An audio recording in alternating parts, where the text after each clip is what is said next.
नमस्कार, मैं हूं विनय के पाठक और वीकेपी न्यूज में आपका एक बार फिर स्वागत है। आज हम बात करेंगे दिल्ली के चुनाव में अपनी धमक दिखाने वाले उत्तर प्रदेश के मुख्यमंत्री योगी आदित्यनाथ की, जिन्होंने दिल्ली के विधानसभा चुनाव के लिए बुधवार को धनाधन 3 सभा करके दिल्ली के चुनावी माहौल को पूरी तरह से बीजेपी के पक्ष में मोड़ दिया। जिनकी धमक से न केवल बीजेपी का जोश हाई हो गया, बल्कि आम आदमी पार्टी के खेमे में मातम छा गया। इस एपिसोड को अंत तक जरूर देखिएगा, क्योंकि हम इसमें आपको आगे चलकर यह भी बताने वाले हैं कि योगी आदित्यनाथ की हुंकार से आम आदमी पार्टी के खेमे में क्यों और कैसे मच गया है हाहाकार। हम आपको दिखाएंगे कि कैसे योगी आदित्यनाथ ने अरविंद केजरीवाल के झूठे वादों की भी पोल खोली। इसके साथ ही हम ये भी बताएंगे कि दिल्ली से होकर बहने वाली यमुना नदी को लेकर योगी आदित्यनाथ ने अरविंद केजरीवाल को क्या चुनौती दी। लेकिन इससे पहले कि हम आगे बढ़ें, आपसे रिक्वेस्ट है कि प्लीज हमारे चैनल को सब्सक्राइब कर लीजिए और बेल आइकन भी दबा दीजिए, ताकि मैं जब भी अगला बुलेटिन डालूं तो आपको उसकी जानकारी तत्काल मिल जाए। अगर बुलेटिन पसंद आए तो प्लीज इसे लाइक करके दोस्तों के बीच शेयर भी कर दीजिए। साथ ही कमेंट सेक्शन में टिप्पणी करके हमें यह भी बताइए कि आपको हमारा बुलेटिन कैसा लगा और इस बुलेटिन के संबंध में आपका क्या विचार है। खैर, बात योगी आदित्यनाथ के हुंकार की। दिल्ली विधानसभा चुनाव के लिए हो रहे प्रचार में योगी आदित्यनाथ की एंट्री ने चुनाव को नेक्स्ट लेवल पर पहुंचा दिया है। योगी जी दिल्ली में 4 दिनों में कुल 14 जनसभा को संबोधित करने वाले हैं। इनमें से किराड़ी, जनकपुरी और करोल बाग में कल ही उनकी सभा हो चुकी है और इन जनसभाओं में योगी जी ने जो कहा, जिस तरह से आम आदमी पार्टी और उसके नेता अरविंद केजरीवाल के झूठ की पोल खोली, उससे केजरीवाल खेमे में हड़कंप मचा हुआ है। जी हां, मामूली मत समझिए, योगी जी पूरा मोहल्ले को हिला दिए हैं। कल की अपनी तीनों जनसभा में योगी जी एक एक विषय पर बेहिचक अरविंद केजरीवाल के झूठ की बखियां उधेड़ते रहे। आम आदमी पार्टी ने दिल्ली की महिलाओं को हर महीने 2100 रुपए देने का चुनावी वादा किया है।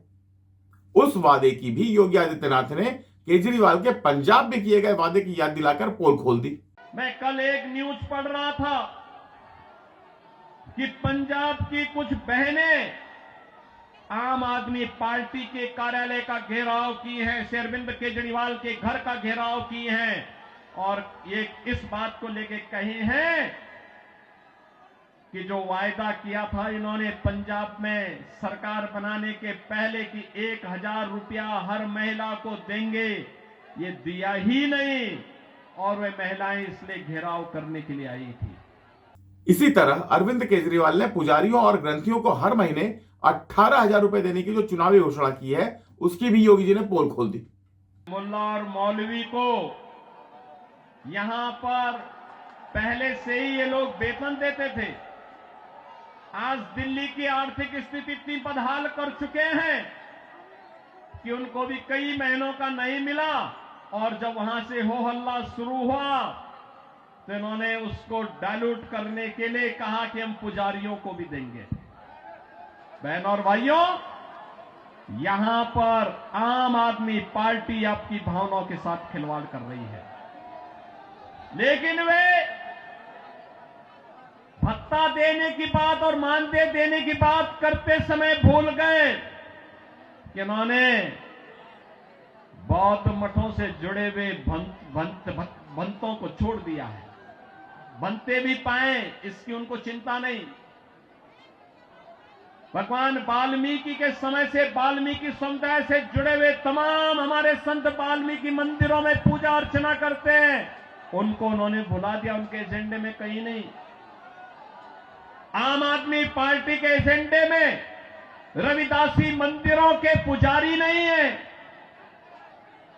यानी आज भी इनकी तुष्टीकरण की जो पॉलिसी चली आ रही है, बांटो और राज करो की पॉलिसी चली आ रही है, वह अभी भी मानदेय और सरकारी पैसे से उस मानदेय या भत्ता देने में भी उसमें ये लोग परहेज नहीं कर पा रहे हैं।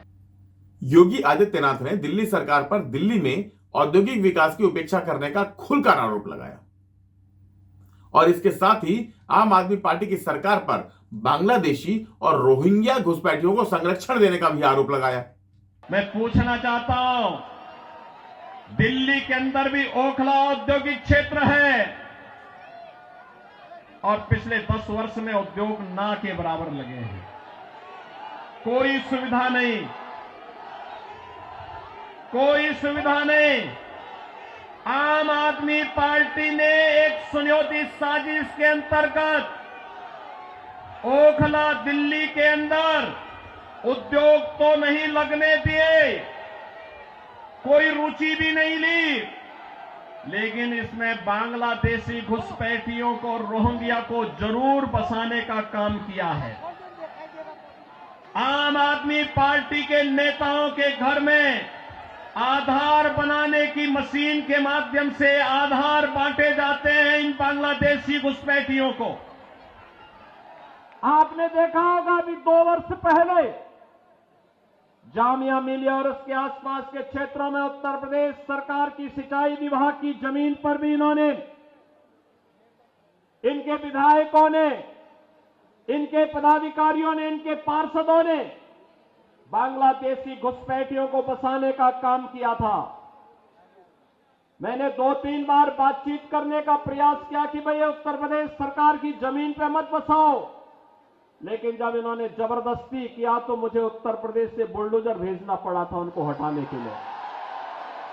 और बहनों और भाइयों, मैंने उनको वहां पूरी निर्ममता के साथ अपनी सरकारी जमीन खाली करवाई और फिर उसे बैरिकेड करके उत्तर प्रदेश की पीएसी को वहां तैनाती दे दी है कि भाई अब आप यहां रहिए। दिल्ली की जनता के लिए कोई इंस्टीट्यूशन बनेगा, कोई सुविधा बनेगी, हम वहां उनको वहां पर उनके लिए जमीन उपलब्ध करवाएंगे, लेकिन विदेशी घुसपैठियों के लिए 1 इंच जमीन हम लोग दिल्ली के अंदर नहीं देंगे। योगी आदित्यनाथ ने आम आदमी पार्टी पर राष्ट्रीय सुरक्षा के साथ भी खिलवाड़ करने का आरोप लगाया। उन्होंने कहा कि दिल्ली के दंगों में आम आदमी पार्टी के नेता खुद भी शामिल थे। आपने देखा होगा 2020 में दिल्ली के अंदर किस तरीके से दंगे करवाए गए और आम आदमी पार्टी के पार्षद और उनके विधायकों की संलिप्तता इस पूरे षड्यंत्र में सामने आई थी। ये लगातार राष्ट्रीय सुरक्षा के साथ खिलवाड़ कर रहे हैं। स्वाभाविक रूप से जो अपने गुरु सरदे अन्ना हजारे को धोखा दे सकता हो, वह व्यक्ति जनता को भी धोखा देने में माहिर होगा। देश को भी धोखा दे रहे हैं, जनता जनार्दन को भी धोखा दे रहे हैं। योगी आदित्यनाथ ने अपने पूरे मंत्रिमंडल के साथ बुधवार को ही प्रयागराज कुंभ में संगम पर स्नान किया था। सब टीवी चैनल पर इसका खूबे वीडियो चला था। अपने इसी स्नान का जिक्र करते हुए योगी आदित्यनाथ ने अरविंद केजरीवाल को भी दिल्ली की यमुना में स्नान करने की चुनौती देकर साफ साफ संकेत दे दिया कि आम आदमी पार्टी नदियों की सफाई को लेकर थोड़ी भी गंभीर नहीं है। बहनों और भाइयों, अगर एक मुख्यमंत्री के रूप में मैं और मेरे मंत्रीगण प्रयागराज के संगम में स्नान कर सकते हैं, तो मैं पूछना चाहता हूं, दिल्ली में आम आदमी पार्टी के अध्यक्ष से अरविंद केजरीवाल जी से मैं पूछना चाहता हूं, क्या यमुना जी में वह भी अपने मंत्रियों के साथ जाकर के स्नान कर सकते हैं क्या?